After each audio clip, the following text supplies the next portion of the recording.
Elkin Becerra, un ingeniero industrial a quien como juego del destino encontró un lugar privilegiado en la minería, llevándolo a escenarios donde busca dignificar este gremio, y en este episodio nos contará cómo ha sido este recorrido.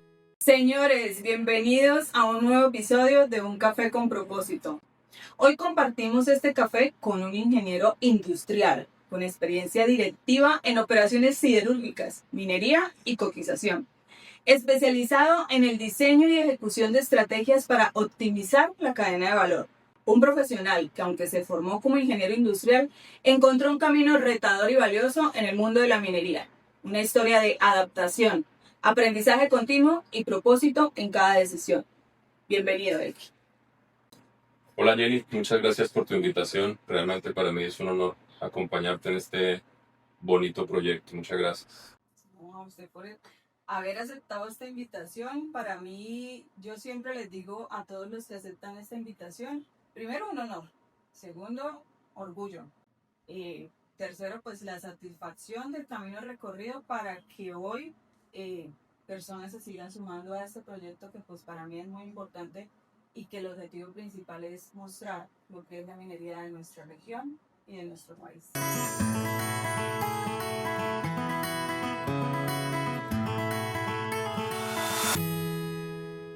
Ingeniero, para iniciar, quisiera saber cómo fue ese primer acercamiento como profesional, sabiendo que pues, es ingeniero industrial.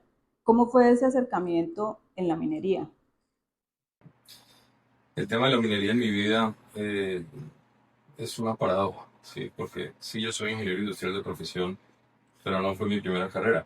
Mi primera opción fue la ingeniería de minas. Esa es una historia un poco particular que yo se la he contado a algunas personas de cómo terminé yo en la minería. Eh, Todo comenzó porque Mm, pues como muchos muchachos que terminan su secundaria tienen que empezar a mirar opciones y muchas veces se debe estudiar lo que se tiene cerca y no lo que uno quiere. ¿Sí? En ese buscar opciones, yo empecé a hacer una revisión de las opciones que tenía cerca. Yo soy boyacense. En Sogamoso está la UPTC, está la Uniboyacá, hay varias opciones. Y entre todas las opciones que yo empecé a analizar que tenía cerca, me llamó la atención la ingeniería de minas. Entonces comencé a investigar, bueno, ¿qué es la ingeniería de minas? Y empecé a ver minería, empecé a ver Cerrejón, empecé a ver Drummond, empecé a ver minería de oro, empecé a ver de minería de hierro, empecé a ver una cantidad de cosas que me llamaron mucho la atención y wow, la minería es muchísimo más de lo que uno percibe como boyacense, que es mi caso, y dije, la minería se ve muy chévere, se ve muy chévere.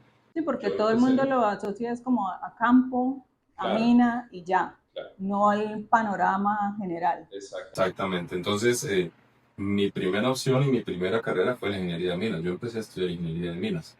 Lo que pasa es que en un corto tiempo dije la minería no es para mí. Yo empecé a estudiar ingeniería de minas, hice tal vez 2 semestres de ingeniería de minas. Eh, no empecé a tomármelo como muy en serio.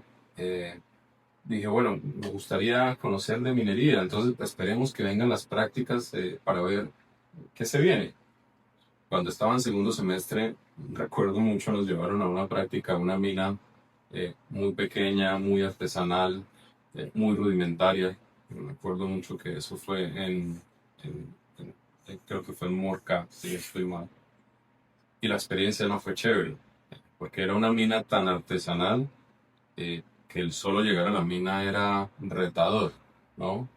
Y entendí que esa primera experiencia tal vez la tomaban como para hacer un filtro y definir quiénes eran los que definitivamente querían ser ingenieros de minas o no. Para mí fue una experiencia dura, porque pues hasta ahí yo no tenía ningún problema. Y bueno, chévere, qué bonito, vamos a entrar a la mina. Era mi primera entrada a una mina real. El hecho de entrar a la mina fue incluso complicado, era una mina con un inclinado bastante largo, bastante pronunciado, muy sucio, sin condiciones de seguridad, eh, sin con qué sostenerte para poder bajar. Después de estar abajo, nos llevaron a los tambores, nos llevaron a los frentes de explotación, y en uno de esos tambores yo me quedé presionado, me quedé apretado y para mí fue una experiencia retadora porque era mi primera vez dentro de una mina. Y ahí sentí por primera vez lo que era La tener adrenalina. ansiedad, tener adrenalina y decir, carajo, estoy tantos metros bajo tierra y estoy metido en un sándwich de piedra y yo soy el jamón, con la cara Sí, prácticamente claro. mirando una montaña de no sé cuántos metros hacia arriba. Para mí fue una experiencia bastante fuerte. Afortunadamente no pasó nada, Él dijo salimos bien, cancelado, mejor terminamos la o sea, visita, pero yo salí en ese momento y dije, no, la minería no es para mí. claro que susto. Yo recuerdo mucho que yo salí, salimos como pudimos porque éramos un grupo como de 20 personas y realmente no fue una experiencia que me enamoró de la minería, fue una experiencia que al contrario me hizo recular en mi posición sobre seguir estudiando ingeniería de minas. Yo salí de esa mina y dije, esto no es lo mío. Yo recuerdo mucho que cogí mi casco, lo puse a un lado y dije, no, esto no es lo mío. Llegué a mi casa y hablé con mi papá y dije, no, no, papá, esto no es para mí. Voy a buscar otras opciones. Mi papá me dijo, sí, tranquilo, pues mira que en qué es lo que usted se siente cómodo y feliz. Dije, bueno, pues voy a terminar el semestre porque seguramente hay mucho que aprender por no dejar abandonar las cosas, terminar el semestre y terminé. Ok. Mi plan era irme para Bogotá a estudiar. Por cosas de la vida no pude, terminé el semestre eh, y me tocó quedar a estudiar eso, vamos, no pude irme para Bogotá, que era mi plan inicial. Empecé a revisar de las opciones que yo tenía en la universidad y vi la ingeniería industrial como un camino que me pareció interesante. No fuera era ingeniería. Sí, yo siempre, mi papá trabajó en Bavaria, mi papá es pensionado de Bavaria. Desde muy chico yo lo acompañaba a la planta, yo veía cómo se hacía la cerveza, veía las grandes máquinas, veía procesos. A mí me encantaba ver el overol, estar en overol. Yo me ponía el casco de mi papá, las botas de mi papá. Yo siempre quise trabajar en una industria. Siempre me llamó la atención el tema de producción. Entonces dije, bueno, sí, siempre quise ser ingeniero. Dije, la minería ya no fue, no quiero saber nada de la minería. Pues estudiar ingeniería industrial, que creo que tiene un campo de acción muy grande, y empecé a estudiar ingeniería industrial. Y dije, yo recuerdo que cuando salí de esa mina dije, yo no quiero saber nada más de minería en mi vida. Y empecé a estudiar ingeniería industrial. Y terminé, antes de terminar mi carrera en ingeniería industrial, mm, tal vez como en el último semestre, tuve una oportunidad chévere de empezar a trabajar en el sector del acero. Boyacá es famoso porque la mayoría de las empresas siderúrgicas del país están en Boyacá. Está Acería Aspas del Río, que es la empresa más grande y la única acería integrada del país que produce a base de mineral de hierro. Está el Diaco, que antes era Tuta, que tenía diferentes plantas, hornos eléctricos, laminadores. Hay plantas en Sogamoso, están las de Los Reina. Entonces, el sector siderúrgico en Boyacá es muy fuerte. Dije, me parece chévere, me llamaba mucho la atención y empecé a trabajar en el sector siderúrgico. Entonces, antes de graduarme, se me presentó una oportunidad de trabajar en un pequeño laminador de acero que había en Paipa que se llamaba Aceros Boyacá. Se me presentó porque la jefe de recursos humanos era amiga de mi mamá. Una vez me la encontré y me dijo, ¿tú qué estás haciendo? ¿Ya te graduaste? Le dije, no, me falta un semestre, estoy viendo como 3 materias. Ella me dijo, visítame que podemos hacer algo, te puedo ayudar para que hagas un proyecto de grado y trabajes. Y efectivamente así fue. Entonces entré a trabajar ahí como supervisor de control de calidad en un laminador de acero y al mismo tiempo empecé a hacer mi proyecto de grado. Cuando llevaba un año ahí trabajando, llegó Gerdau, que es una empresa multinacional brasileña de acero, es la dueña de Aceros Diaco, y compró ese pequeño laminador. Entonces, al comprar Gerdau y Diaco en Colombia ese laminador, eh, ellos empezaron a escoger el personal con el que se iban a quedar, y yo fui una de las personas que pasó de lo que era Aceros Boyacá a Diaco. Ahí empecé yo ya mi vida profesional, ahí ya me gradué como ingeniero industrial, tuve la oportunidad de seguir trabajando con Diaco y ahí hice mis primeros pasos profesionales en el sector del acero. Entonces trabajé en ese laminador de acero por un tiempo, empecé a conocer de laminación, de acería, de acero y me pareció algo muy chévere. Sí, a mí me encantaba ese tema siderúrgico. Luego se vino una crisis mundial de materias primas, cerraron las plantas en las que yo estaba En ese periodo de tiempo trabajé un año con Acerías Paz del Río también como auditor, pero siempre enfocado en ese sector. Cuando comenzó a mejorar un poco la situación, me llamaron de nuevo eh, del equipo de Gerdau, pero ya no para trabajar con Diega. Sino ellos me dijeron, Benelkin, es que Gerdau acaba de comprar una nueva unidad de negocio en Colombia que se llama Colcarbón en su momento, que está dedicada a producir carbón, a producir coque y a exportar. Me puse a investigar y dije, bueno, ¿qué es esto? Porque el coque era algo nuevo para mí. Cuando me puse a investigar dije, pues está muy relacionado, porque el carbón y el coque son materias primas que se utilizan en la producción de acero.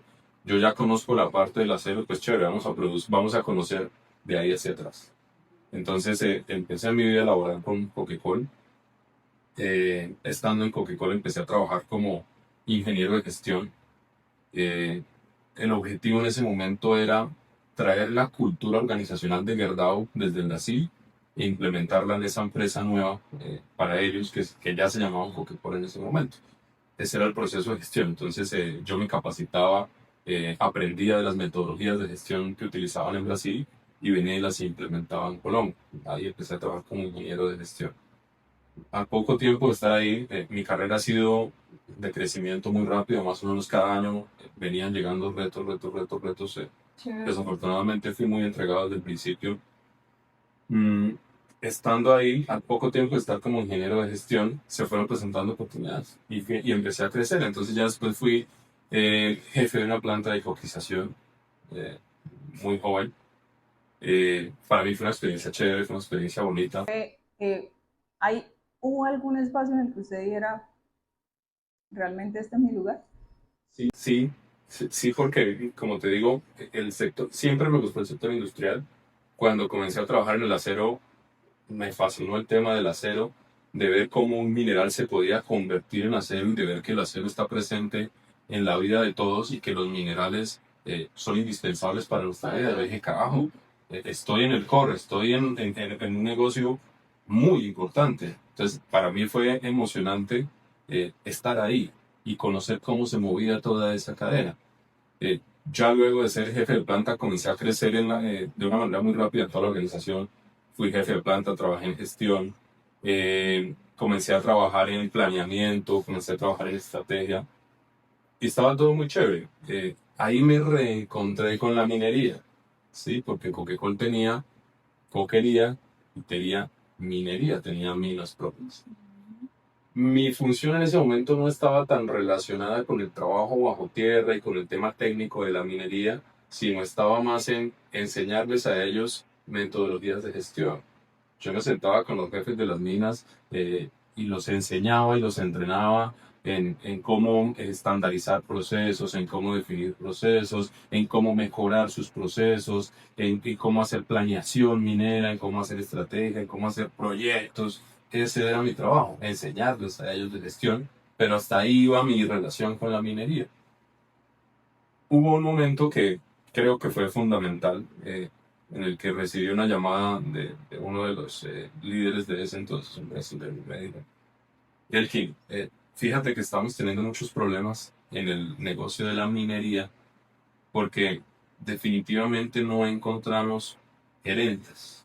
Encontramos técnicos muy buenos, los ingenieros de minas son muy buenos en lo técnico, son muy buenos dentro de la mina, son unos operativos excelentes, pero infelizmente están careciendo, por lo menos en ese momento, de aprendizaje y de conocimientos en gerenciamiento. Entonces nosotros queremos hacer un análisis y queremos ver qué es más fácil. Coger a un ingeniero de minas con experiencia y volverlo gerente, que era parte de mi rol, enseñarlo a ser gerente, enseñarle metodologías de gestión. ¿Sí? Eh, o coger un gerente, alguien con habilidades gerenciales, que conozca de temas administrativos, financieros, estratégicos y que aprenda de minería. Digo, esto ya lo hemos intentado, tú mismo has estado involucrado ahí y no hemos visto que la evolución sea muy grande, queremos intentarlo seguro. Entonces, queremos que tú seas el líder de una de nuestras minas. Pues para mí fue inmediatamente devolver la historia cuando yo salí de la mina. y tiré el casco y Claro. dije, no quiero saber en mi vida nada de minería. Y al ser gerente implica ir a la mina y empezar a... Claro, yo tenía que ser gerente directo de una mina y Claro. yo pues, no puedo ser gerente de una mina y no entrar a una mina. Ujú. Entonces para mí era retador porque, bueno, definitivamente tengo que enfrentarme a ese miedo que seguramente me generó esa situación, ¿no? Que pudo haber sido un trauma generado con eso, porque antes no lo tenía, antes no me daba miedo, hasta ese momento sentí miedo de entrar a una mina, y para mí fue como, wow, es un reto chévere, yo creo que lo puedo hacer. Dije sí, con miedo. Y ahí entonces empezaron a capacitarme en la empresa. Afortunadamente era una empresa que invertía muchísimo en capacitación. Eh, yo soy muy afortunado de haber llegado ahí, porque quizás el 70% de mis conocimientos los adquirí con formación interna de esa compañía. Tiene un sistema de capacitación muy bueno. Entonces lo primero que hicieron fue matricularme en un diplomado de minería para no mineros, en un diplomado de derecho minero para no abogados. Entonces empezaron a darme formación en minería. Buenísimo.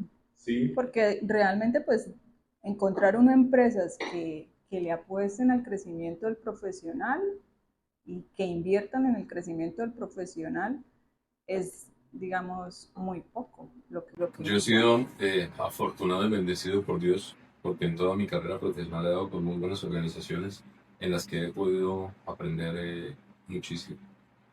Pero bueno, mira, fíjate que yo dije, bueno, me tocó volver a la minería. Los astros se alinearon tal vez por mi miedo interno. No recuerdo Es que dicen por ahí, cuando Dios quiere algo para uno, ni aunque uno se quite. si... Y cuando no, ni porque uno se ponga. Pero fíjate que cuando eso pasó, listo, yo hice mi primera visita a la mina, yo dije, bueno, voy a mirar cómo está la mina, cómo está la gente, a reconocer, eh, y tuve que entrar a la mina. Era una mina tecnificada, una mina amplia de arcos de acero, es una mina a la que tú no sientes ningún miedo de entrar, ¿no? Las condiciones son completamente diferentes, pero sí, pues la cabeza te juega. Y lo primero que yo hice cuando me puse el casco y acomodé mi lámpara y me vi bajando Aquí fue voy nuevamente. devolver la historia y empezar a comerme una por una mis palabras, ¿no? Claro. Cuando yo dije no quiero saber nada de minería, no quiero volver a la minería, entonces en ese momento me tuve que comer mis palabras. Y se me vino a la cabeza un dicho que es que cuando uno nace para carpintero, del cielo le caen las puntillas. Ujú. Entonces dije, bueno, supongo que la minería tiene que estar en mi vida. Ahí fue como ese punto de inflexión en el que yo eh, regresé por segunda ocasión a la minería o mi vida se encontró por segunda vez con la minería. Algo pasó, algo ocurrió, creo que se vino una crisis de materias primas de nuevo, porque este negocio es de crisis cada cierto tiempo y en ese momento tocó parar la minería. Entonces no alcancé a desarrollar bien esa tendencia de minería, de esa mina. En ese momento me trasladaron para Cúcuta, me dicen el que se puso difícil la cosa, se puso complicada, estamos frenando las operaciones y podemos aprovecharlo mejor en otro lado. Fue cuando me trasladaron para Cúcuta, eso fue en el año 2012. Llegué a Cúcuta a gerenciar una planta de coquización que era parte del grupo, y aquí estuve por un par de años más.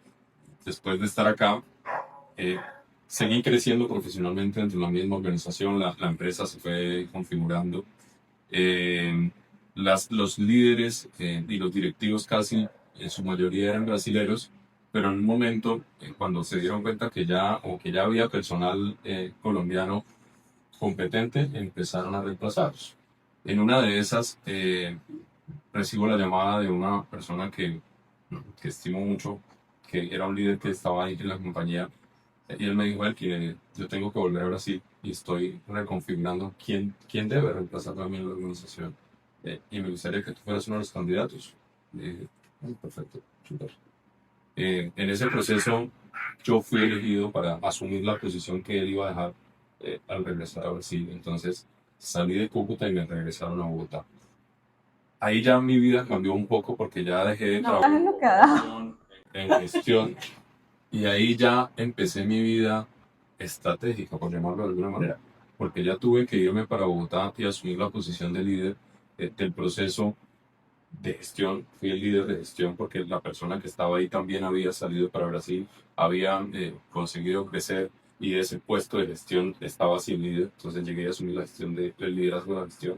Asumí el de esta otra persona que fue la que me llamó, que era el rol de líder de planeación de operaciones de toda la compañía.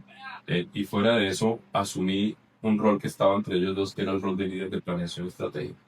Entonces yo terminé consolidando la planeación integrada de toda la compañía.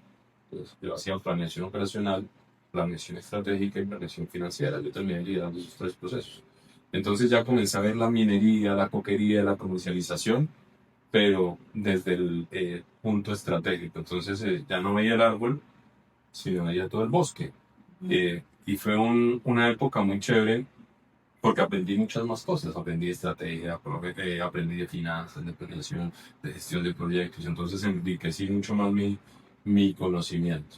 Y ahí es cuando la mente a uno se le expande y donde uno quiere Claro, saber más y conocer claro. más y aprender más y crecer más. Eso, para mí eso fue una inyección de conocimiento muy fuerte. Todo esto que te he contado han sido carreras de un año, año y medio, un año, 2 años, hasta llegar a ese punto en el que muy joven pude ser parte del equipo ejecutivo de esa compañía y aprendí muchísimo, me capacitaron muchísimo. Por algunas razones, Gerdau decidió vender la compañía en Colombia y simplemente comprar el carbón, salir de la operación y simplemente hacer el contrato. En ese movimiento, yo salgo de la compañía. Mm, Dije, bueno, me quiero tomar un año, estoy un poco cansado. El desgaste en este negocio es fuerte, el estrés es alto. Porque no había parado tampoco. Y no había parado. Tenía una carrera muy larga, de mucho compromiso, de muchas horas sin dormir, de estudiar, de viajar, de realmente metérsela toda, ¿no? Dijo, vamos a tomar un año sabático. Entonces me tomé un año sabático. Realmente duré un año sin buscar trabajo, sin hacer nada. Dije, tranquilidad, voy a descansar.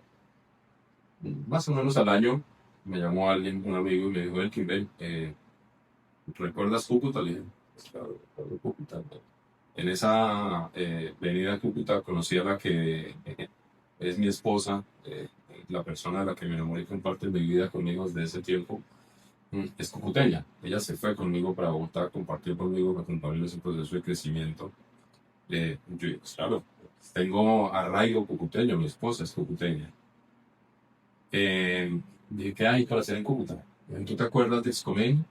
Sí, claro, recuerdo Excomine. Cuando yo trabajaba en el Colmine, en Coca-Cola, Excomine era proveedor de Colmine y yo visitaba los platos muy claro, recuerdo su. Me dijeron, bueno, mira, lo que pasa es que en Excomine están buscando una persona como tú. Y fue lo que él me dijo, como yo como. Una persona que conozca procesos, que conozca el negocio, que conozca estrategia, que conozca, que apoye el crecimiento de la compañía. Excomil estaba en un momento en el que era muy fuerte, muy sólida, siempre es una empresa muy sólida y quería empezar a dar pasos de fortalecer, de ser más corporativo y de crecimiento. Dije, me gusta el reto.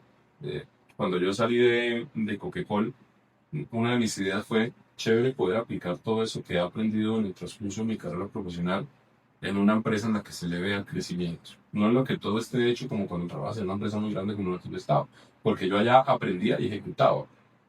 Mientras dije, esta es la oportunidad de ver cómo crece todo lo que yo sé y de ver cómo crece una empresa. Ahí asumí el reto de venir a trabajar con Excomin.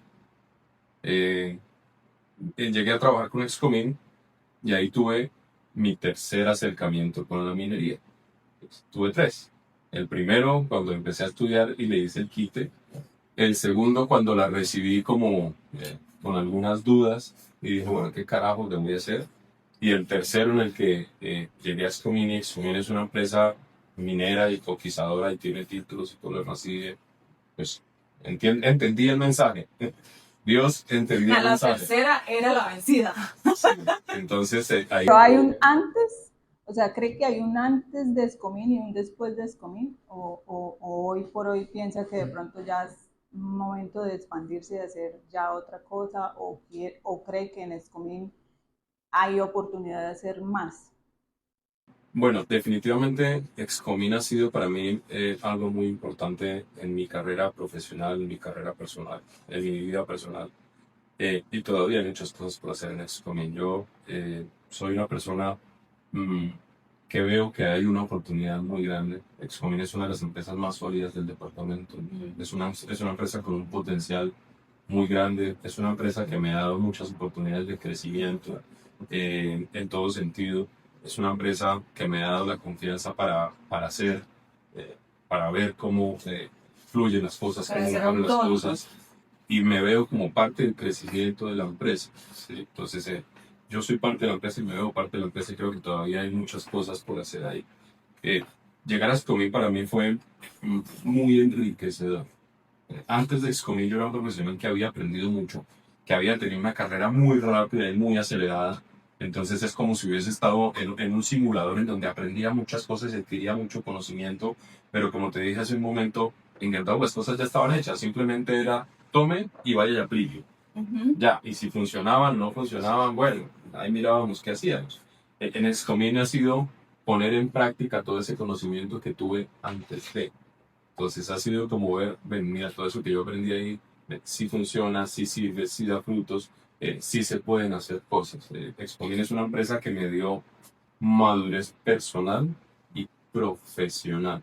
Yo siento que he madurado mucho ahí, aunque yo aprendí mucho de estrategia, de conocimientos técnicos, de gestión, en Expomin lo he podido ejecutar y he madurado personalmente. ¿Cree que de cierta manera se ha moldeado de acuerdo a todo lo que ha sido su participación en él? Sí, sí, sí, y además me ha aportado cosas diferentes a las que había tenido ahí hacia atrás, ¿no? Cada cosa, cada experiencia que nos pasa en la vida nos enseña y nos aporta. De hecho, yo estoy en un momento de mi vida en el que intento ver cómo todo lo que nosotros hacemos y pasamos influye en nosotros, en lo que somos, en el ser.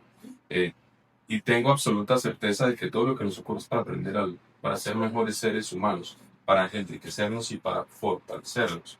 En Excomín yo he madurado muchísimo. Yo, si pudiese ponerle una etiqueta a un nombre, a mi periodo en Excomín ha sido madurez. He podido madurar mucho. Y he aprendido cosas que no sabía antes. Todo este tema eh, de hacer negociaciones, de comprar minas, de vender minas, de comprar plantas, de vender plantas, de hacer negocios grandes, de estrategia a un nivel mucho más grande, lo he aprendido en Scomí. El tema de ya no ser de pronto un gerente de un proceso, sino empezar a pensar como una persona eh, que tiene una responsabilidad mucho más grande, incluso ya no simplemente profesional, sino personal, me ha llevado a mejorar muchísimo y a madurar muchísimo. Y qué bueno que de pronto, digamos, la presidencia de la compañía ha dejado que usted haga parte de ese juego, porque finalmente eso es como un juego. Yo soy una pieza de ese juego y que autónomamente lo haya, digamos, logrado y haya Sí, como llenado las expectativas en el momento en el que fue contratado. sí. Mira, Jenny, yo creo que parte de eso viene de mi casa. Y es que en mi casa yo aprendí de mis padres eh, unos valores muy fuertes, el valor de la honestidad, el valor de la lealtad, el valor de hacer las cosas bien. Y he intentado que en cada etapa de mi vida y en cada cosa que yo hago eso se vea reflejado.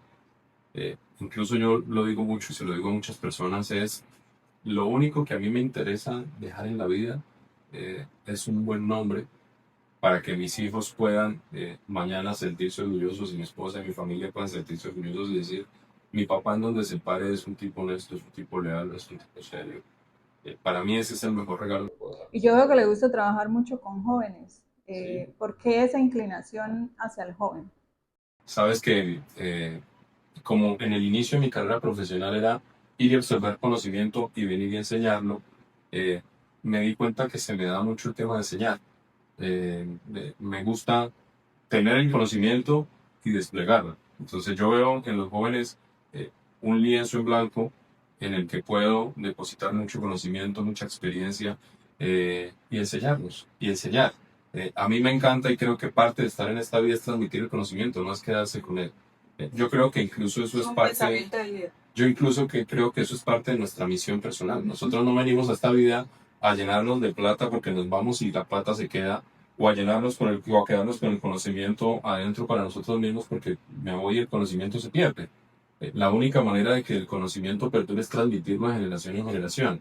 Es como cuando yo quiero entregarle a mi hijo, porque digo que mi hijo es la prolongación de mi existencia, pero ¿qué es lo que tengo que entregarle? Tengo que entregarles conocimiento, tengo que entregarle valores para que sean seres de valor para este mundo y para esta sociedad. Y para que Y siga el enseñe. legado. Exactamente. Entonces yo hago lo mismo cuando veo a un profesional joven que tiene la oportunidad o que yo tengo la oportunidad de trabajar con él y está dispuesto, trato de enseñarlo y de darle todo lo que yo conozco. Entonces me gusta enseñar, me gusta que la gente tenga conocimiento y me gusta ver cómo la gente crece.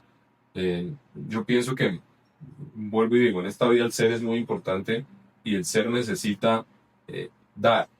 Y para mí el dar conocimiento es bonito, pero es más bonito ver cuando ese dar de conocimiento se convierte en crecimiento para la persona.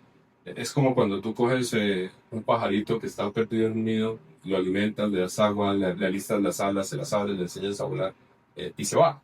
Cuando se va tú sientes un poco de tristeza, por un lado, porque se fue, Sí. pero satisfacción porque aprendió a volar, porque está haciendo su vida.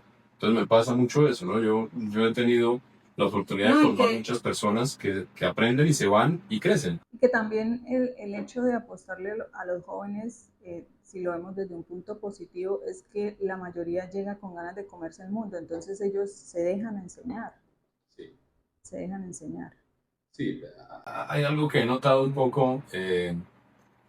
Bueno, yo he tenido la oportunidad de tener, de trabajar con gente joven desde hace mucho tiempo, pero estoy notando algo curioso con las personas últimamente, y es que antes eran un poco más estables y querían estar un poco más de tiempo en algún lugar. Ahora quieren irse muy rápido y ahora quieren volar pronto y no quieren tener tiempo para madurar. Eso a veces es un poco frustrante porque uno dice, ah, carajo, pero se van a estrellar. Pero pues finalmente no puedes hacer nada, ¿no? Creo que es eh, la experiencia que cada uno debe tener. Yo recuerdo, yo tengo un hermano menor, yo le llevo 15 años a mi hermano. Yo quería aconsejar a mi hermano, entonces mi hermano me decía, déjeme yo estrella. Entonces, siempre que veo que alguien va por el lugar y que ya se lo he dicho 1000 veces y que no me presta atención, recuerdo la voz de mi hermano diciendo, déjeme que yo me estrelle. Yo digo, bueno, La misma respuesta que uno le da a los papás cuando no se meta con ese hombre, déjeme que me estrelle. ¿verdad? Literal. Tal cual, tal cual. Entonces, bueno, pues hay que dejarlos que se estrellen y hay que estar pendientes para que el golpe no sea tan duro. Yo soy mucho de... Yo pienso que no hay una segunda oportunidad para dar una primera buena impresión, pero que siempre hay que darle a la persona una segunda oportunidad. Entonces, normalmente yo trato de, vaya, inténtenlo. Y si no, aquí estoy, en lo que le pueda ayudar, con gusto. Hablemos un poquito del panorama actual minero. Pues digamos que de lo que conozco del 15, que el tema político, comercial y demás, estar en todo el tema de las agremiaciones y todo, pues es un tema que de pronto se le ha facilitado y más por toda esa trayectoria. ¿Cómo está viendo usted ese panorama minero actual que pues para muchos no es alentador? Es un panorama retador, sí.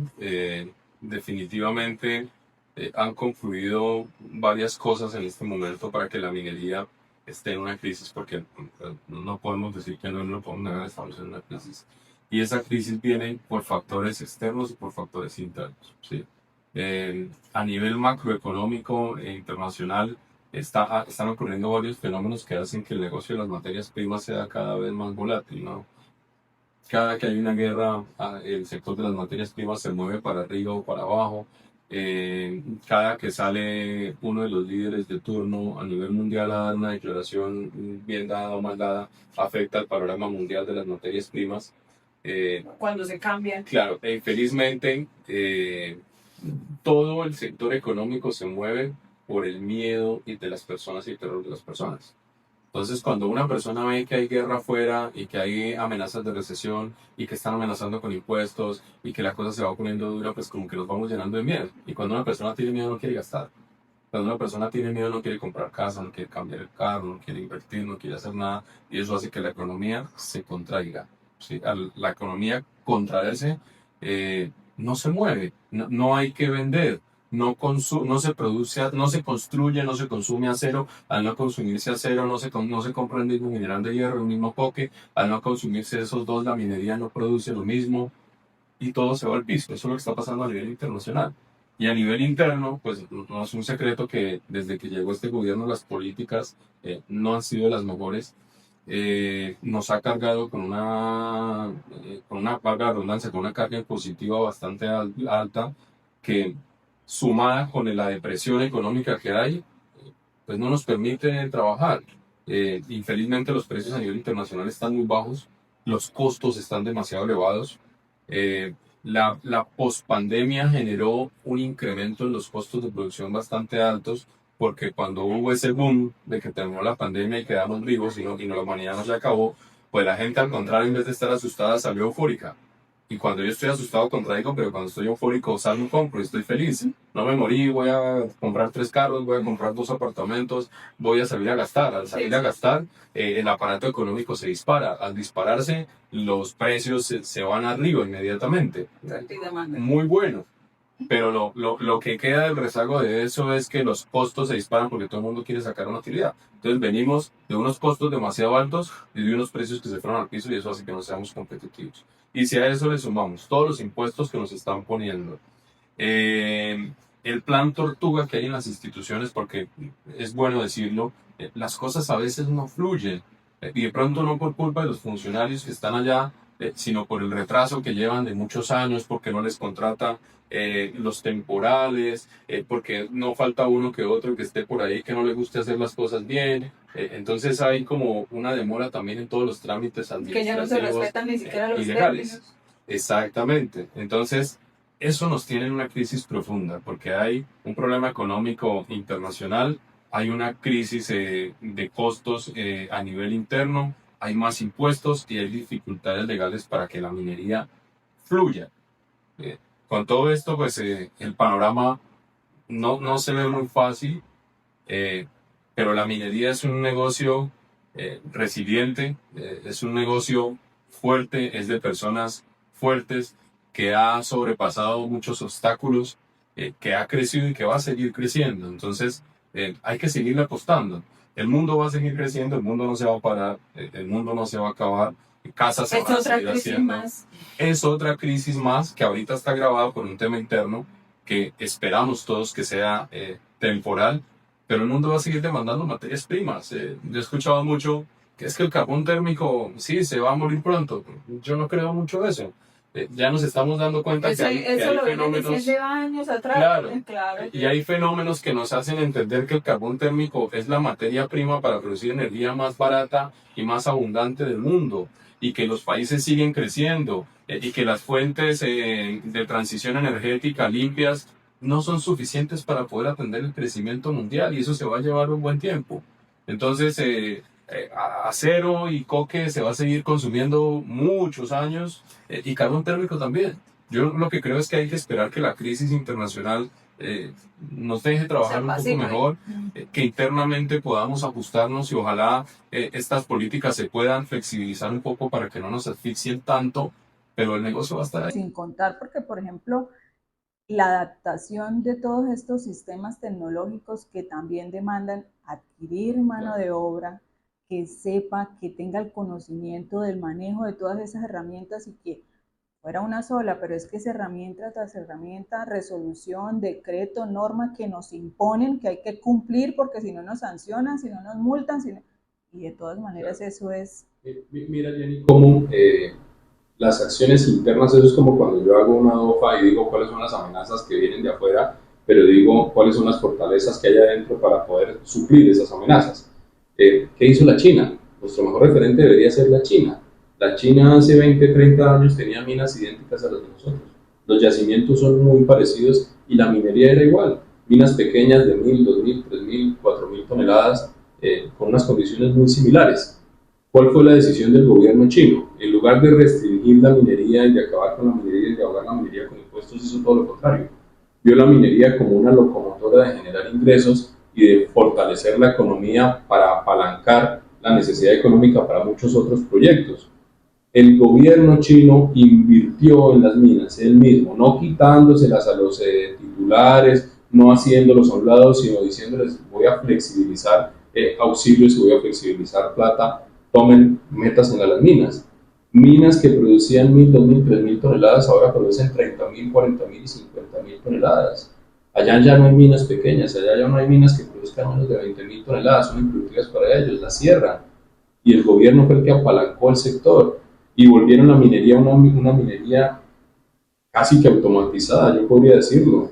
Hoy una mina que hace 30 años era idéntica a la de nosotros, hoy se maneja desde un cuarto de control lleno de televisores, lleno de sensores, en donde saben exactamente dónde está cada persona, cómo está el flujo de aire, cómo están los gases, trabajan con arranques mecanizados completamente, con transporte mecanizado, la productividad es muy alta. ¿Qué es lo que nosotros tenemos que hacer para que el negocio de la minería sea robusto a estas variaciones de mercado? Invertir, favorecerla, generar políticas que apalanquen el crecimiento de la minería, que el mismo gobierno apoye la inversión para que la minería crezca. Entonces hay que ver la minería como el vehículo que nos va a llevar a desarrollar una transición energética. Pero también yo creo que se necesita mucha unión del gremio como tal, porque siento que en estos momentos lo que de pronto usted decía al principio, el miedo, y el miedo es general, pero entonces no es solamente mi empresa la que tiene miedo, son todas a la vez. Entonces no hay esa unión, sino lo que hay es una tensión individual que no permite que en equipo se logre de pronto hacer algo. Mira, Jenny, para mí es un poco duro porque yo parte de mi ser es ser empático y tratar de entender las necesidades de la otra persona y qué está pensando la otra persona antes de juzgarla.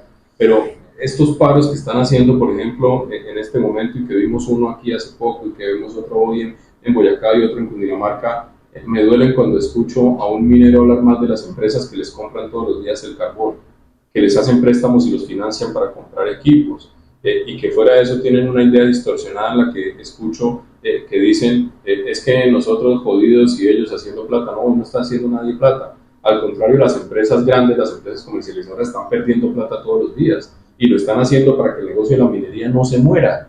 Hoy no está haciendo nadie plata y eso es parte de no conocer cada uno cuál es el dolor del otro. Claro, las empresas grandes entienden que el dinero está mal, intentan apoyar comprando por lo menos carbón. Las empresas grandes o las comercializadoras bien podríamos parar porque no están ganando plata. Pues paremos, no vendamos. Sí. Y si no vendemos, pues la minería se muere en admisión porque ni siquiera va a haber lo del diario. Entonces, ahí nos hace falta un poco de entender cada uno cómo funciona el negocio del otro.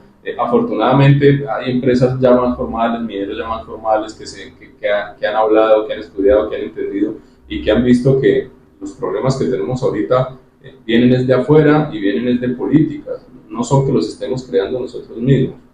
Mira, parte importante de mi carrera y de los aprendizajes de los últimos años ha sido entrar al tema gremial.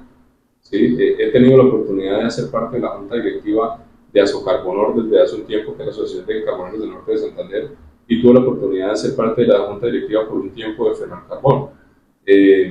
Y ahí precisamente se trabajaba mucho en eso, en esos dos escenarios se trabaja muchísimo en tratemos de entender cómo alinear a toda la cadena, y no solo la cadena en un solo sentido, sino todas las asociaciones. En este momento se está trabajando mucho desde la Asociación Norte de Santander de alinearnos con la Federación de Boyacá, de alinearnos con la Federación de Cundinamarca, de alinearnos con la Federación Nacional, de intentar mirar cómo están trabajando y cómo están formalizando el tema en Córdoba y hacer un solo bloque. Entonces, en este momento se está trabajando mucho en cómo hacer trabajo en equipo y cómo ir unidos. Nos estamos dando cuenta definitivamente que tenemos que tener un rol mucho más activo en temas políticos, porque nosotros los mineros sí, llegaba el político de turno antes de las elecciones y se sentaba con nosotros y yo les voy a colaborar, pero cuando la minería se está yendo al piso, ¿en dónde está la colaboración? Sí hay algunos que colaboran, sí hay algunos que se interesan, hay algunos que nos apoyan, que seguramente serán bien recompensados por el gremio cuando sea época electoral y haya que pagar ese apoyo y ese beneficio con votos que nos han dado. Pero sí es importante que tengamos ya una representación mucho más activa. El gremio minero debería pensar en tener sus representantes propios, apoyando la minería, estando atentos de cuáles son las políticas que nos afectan, y no solo las que nos afectan, sino proponiendo proyectos que hagan que la minería crezca, que se pueda hacer de manera responsable. Que se pueda fortalecer, claro, o por lo menos mantener mientras la crisis... Claro, y que se pueda hacer de manera responsable. Mira, hace cuántos años yo recuerdo, al ser boyacense, en Morcá, hay un instituto de lo que eran niños en su tiempo que trabajaban en las minas. Y hace muchos años, tal vez hace 30 años, hablábamos de dignificar el trabajo minero, de hacerlo digno, de sacar a los caballos que utilizaban para jalar los coches, de sacar a los canarios que utilizaban para medir los gases y de sacar a los niños que picaban el carbón, porque eran los niños los que picaban el carbón. Yo recuerdo, incluso yo creo que tal vez tuve uno o dos compañeros de universidad que eran de esa zona y que hacían parte de esas fundaciones en los que los niños, en vez de estar metidos en las minas, comenzaron a hacer esculturas de carbón, esas esculturas que vemos hoy por ahí. Entonces, la minería ha venido creciendo, se ha venido formalizando, se ha venido dignificando y tiene que tomar un rol más importante en la sociedad y tiene que defenderse y tiene que seguir creciendo, tiene que trabajar con responsabilidad, tiene que cuidar el agua, tiene que cuidar los páramos, tiene que cuidar a la comunidad que trabaja junto a ellos y hacerla crecer. Entonces, eso hace parte de todo ese desarrollo que la minería debe tener, que está teniendo y ser están conscientes, trabajando porque desde las asociaciones. De cierta manera, de ser conscientes de que la minería que veíamos antes ya no es la misma. Exactamente. Y que tenemos que, de alguna manera, adaptarnos a ese cambio y buscar soluciones que pueden ser no todas de una vez, pero sí irlas poco a poco como implementando para lograr que todo esto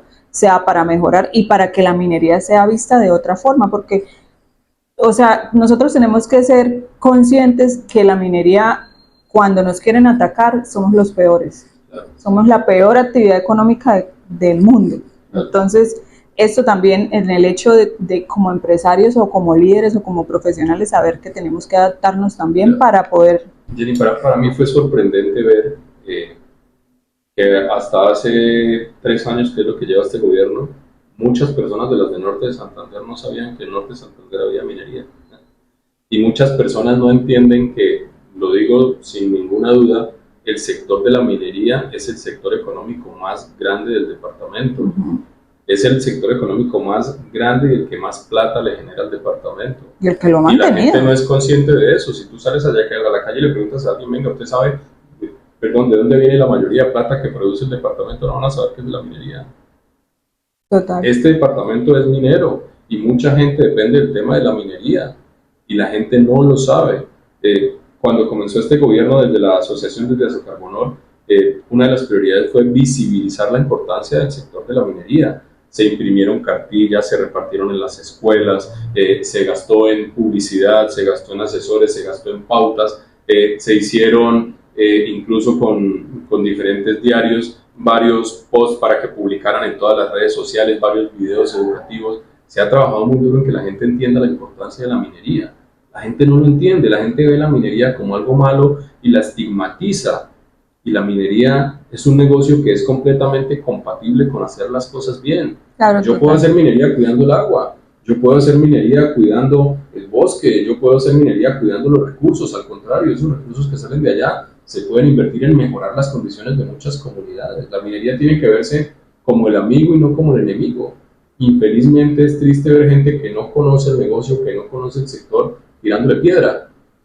Entonces, es muy importante que los que tenemos la oportunidad de trabajar en este sector, sabemos que la minería es un negocio digno. Eso es uno de los objetivos de Un Café con Propósito. Bueno, mostrar que en norte de Santander hay empresas mineras y yo creo que en su mayoría hacen las cosas bien.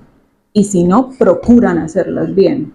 Y si no, estarán en el camino, porque no hay otra forma de hacerlo. Total. El tema de la minería es técnico, pero pues también es emocional, ¿no? Y hay un rol que como profesionales nosotros siempre tratamos de ejercer. En algunos casos a unos se nos facilita más que a otros. Y es el tema del liderazgo. ¿Cómo ha logrado adaptar de pronto? ¿Cree que en este momento puede decir soy un líder o siento que todavía hay algo que tengo que mejorar para ejercer ese liderazgo humano como tal? Creo que tengo recorrido un camino importante. Aprendí que un líder debe tener un lado humano, que debe tener un lado sol, que debe tener un lado sombra y que debe ser agridulce. ¿Qué es esto? Que un líder debe ser afable y su lado dulce debe permitir que las personas se acerquen al líder, que no le dé miedo hablar con el líder, que van al líder con confianza, que tengan apertura para poder trabajar sobre muchas cosas, pero el líder también debe tener ese lado sombra para poder cobrar el resultado, ¿sí? Si un líder se vuelve solo bonachón y solo da apertura y solo da confianza, pero no persigue el resultado y no cobra el resultado, lo van a ver como una persona permisible y no va a poder alcanzar las metas, porque finalmente un líder lo que hace es movilizar personas, pero no movilizarlas para donde ellas se quieran ir. Un líder lo que hace es movilizar a las personas en función de cumplir un objetivo. Y hay diferentes maneras de movilizar, ¿no? Hay líderes que son los que se paran atrás con el látigo, como esas imágenes que ves, y hay líderes que son los que se van en la punta dirigiendo hacia dónde deben ir, y hay otros que van acompañando. Entonces, finalmente, la función de un líder es movilizar personas, pero ese movilizar no tiene que ser doloroso, simplemente tiene que ser efectivo, tiene que ser eficiente, tiene que garantizar que todas las personas estén enfocadas y lleguen a ese punto. Para eso debe tener un lado sol y un lado sombra. Creo que yo he podido combinar bastante bien esas dos cosas, pero siempre hay muchas cosas que aprender, ¿no? Cada persona con la que tú te encuentras en la vida y tienes la oportunidad de liderar, te enseña cosas. Eh, un líder tiene que aprender que no todas las personas se manejan de la misma manera. A mí me enseñaron hace muchos años que lo primero, por ejemplo, que tú debes saber de cada persona con la que tú trabajas es cuál es su forma de aprender, cuál es su forma de comunicarse. Yo no puedo hablarte a ti como le hablo a otra persona, porque resulta que tu lenguaje es diferente, tu emocionalidad es diferente y tú asimilas las palabras que yo tengo de una manera diferente a otra. Y si bien es cierto que si un líder tiene 100 personas, no puede hablarle a cada una de una forma diferente, sí debe entender cuáles son esas personas particulares y saber cómo Conocer el esa equipo. persona. Ajá. Hay algo que se llama, cuando tú capacitas personas, tienes que saber cómo aprenden. Hay personas que aprenden más viendo, hay personas que aprenden más haciendo, hay personas que aprenden más leyendo, y tú tienes que aprender a conocer a tu equipo. Y cada persona que llega es un aprendizaje y hay muchas personas que tú tienes que descifrar a veces. Yo todavía me encuentro con personas que digo, carajo, no veo cómo liderarla hasta que no la conozca. Y ahí es en donde empiezo a revisar todo el arsenal de estrategias que he podido aprender y ver, bueno, con esta tengo que utilizar esta. Hay personas que son emocionales, hay personas que son tranquilas, hay personas que son perezosas, hay personas que se autogestionan, hay personas que son eficientes y todas te enseñan algo. Entonces, cada persona que llega a tu vida te enseña algo a nivel personal, cada persona que llega en tu rol profesional te enseña algo de liderazgo también. Entonces, el aprendizaje es continuo. Si de pronto tuviera que devolverse, creería que retomaría e iniciaría o cambiaría de pronto el pensamiento ese inicial de cuando estuvo haciendo la práctica y dijo, yo ya no quiero nada de esto, y diría, no, sí, al contrario, porque esto me pasó, quiero ser precursor de nuevas, digamos, herramientas para que esto mejore o para que esto no suceda. Eh, ¿Se volvería a topar con la minería? ¿Qué de pronto cree que en este recorrido tuvo que cambiar o que no ha podido cambiar? ¿O que puede mejorar? Bueno, Yuri, sabes que yo no creo que cambiaría nada si me volviera porque, como te dije atrás, creo que lo que soy hoy es fruto de ese camino que yo he recorrido. Y si hubiese hecho algo diferente o no estaba aquí sentado o no hubiese llegado a la minería o no sería la persona que soy con aciertos, con errores, con éxitos, con derrotas, con cosas por mejorar, no sería esa misma persona. El haber tomado esa decisión de haberle dicho no a la minería me permitió aprender otras cosas a nivel administrativo y haber tenido otra mentalidad. Muy seguramente si yo me hubiese quedado como ingeniero de minas, hubiese terminado la carrera de ingeniería de minas, pues sería un ingeniero de minas de pronto bueno, de pronto no sé, pero muy técnico y enfocado a la minería. Afortunadamente todas esas experiencias me han llevado a ver la minería de una manera diferente, ¿no? Y creo que eso es lo que de alguna u otra manera me permite aportar con otra visión. No la visión del técnico en minería, porque los ingenieros de minas saben mucho del tema, sino desde el punto de vista administrativo, desde el punto de vista estratégico, desde el punto de vista político. Entonces, la verdad no cambiaría nada. Eh, Creo que todo lo que ha pasado me ha enseñado y me ha formado. Todos como personas y como profesionales sabemos o sentimos que venimos a dejar huella, ¿no? ¿Cómo le gustaría a usted que lo recordaran? Digamos, salgo de Escomín, ¿cómo me gustaría que Escomín me recordara? como una persona honesta, como una persona leal, como una persona abierta, como una persona que siempre da su 110%, como una persona comprometida. Como te dije hace un rato, también desde el punto de vista personal, quisiera que mis hijos me recordaran como una persona que hace bien las cosas, como una persona correcta. Bueno, es que ya para terminar, me imagino que en todo su entorno y lo que ha marcado su vida profesional, personal, laboral, empresarial y demás, siempre ha tenido que compartir una taza de café. Y,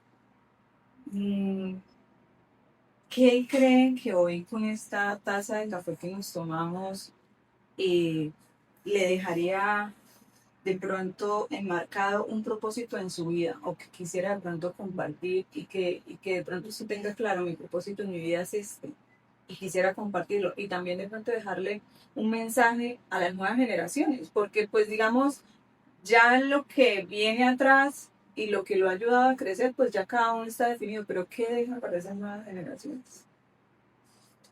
Bueno, yo creo que si yo analizo todo lo que ha sido mi vida, siento que mi propósito ha sido muy de aprender, compartir, de adquirir conocimientos y de adquirir experiencias y dejar ese legado para que otras personas puedan construir. Eh, a mí me gusta mucho construir procesos, ver que hay crecimiento, ver que las cosas cambian, ver que las cosas mejoran. Creo que sería un poco como dejar ese legado de conocimientos y experiencias que pueden ayudar a que las cosas mejoren, a que las cosas fluyan. Como te hablaba del tema de la minería hace un momento, creo que la minería tiene un camino todavía por recorrer muy importante, en el que tiene que posicionarse aún más, en el que tiene que tener más representatividad y en el que las cosas cada vez se pueden hacer mejor. Entonces, me gustaría como dejar ese legado de que las cosas sí se pueden, de que sí se pueden hacer bien, de que en la minería se puede trabajar de una manera ordenada, organizada, con procesos, cuidando del medio ambiente, cuidando de las personas, haciéndola rentable. Entonces es como que sí se pueden hacer las ¿Siente que ya cosas. cumplió ese propósito? No, todavía siento que falta muchísimo, ¿no? Estamos a mitad de camino. Yo creo que todavía tengo muchísimo más por aprender y muchísimo más por enseñar y dejar atrás. Bueno, Elkin, pues nada, muchísimas gracias por haber compartido conmigo esta taza de café. Siempre tiene que haber un propósito cuando nos sentemos a tomarnos una tacita de café. Y lo he dicho desde que me levanto en las mañanas, me siento a tomar mi taza de café y bien sea es a encontrarme con Dios, bien sea a compartir con mi esposo. Siempre tenemos que encontrar ese propósito de cómo empezar el día, de cómo comparto yo una taza de café con mis amigos, con mi familia, con mis colegas y demás. Y para mí hoy haber compartido esta taza de café fue muy enriquecedor, ¿sí? Siento que cada invitado que traigo me abre un poquito más el panorama sobre el tema profesional, empresarial, minero, que finalmente es en el que nos estamos moviendo y que es la razón de ser del podcast. Y pues muchísimas gracias por estar y ser parte de este proyecto. Jenny, no, muchas gracias a ti por invitarme. Realmente haciendo este ejercicio de memoria, veo que he podido compartir y que he podido hacer cosas que para mí son importantes, pero que falta mucho todavía, ¿no? Que tenemos que seguir trabajando. Eh, Recordar cómo fue mi llegada a la minería me confirma una vez más que algún propósito mayor debo tener, que tengo que seguirlo buscando, que tengo que seguirlo trabajando. Y bueno, nada, para eso estamos, para, como te digo, dejar conocimientos, dejar experiencias. Quizás alguna palabra de lo que conversamos hoy le cale a alguna persona o le pueda servir para algo que esté pasando en este momento. Entonces, nada, mucho gusto de estar acá. Muchas gracias por tu invitación y espero que no sea la última vez. No, claro que no. A todos, muchas gracias por haber estado en este episodio.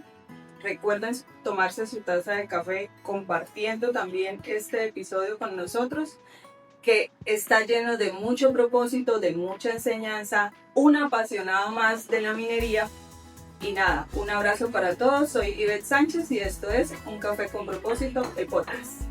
Soy Ivette Sánchez y esto es Un Café con Propósito, el podcast.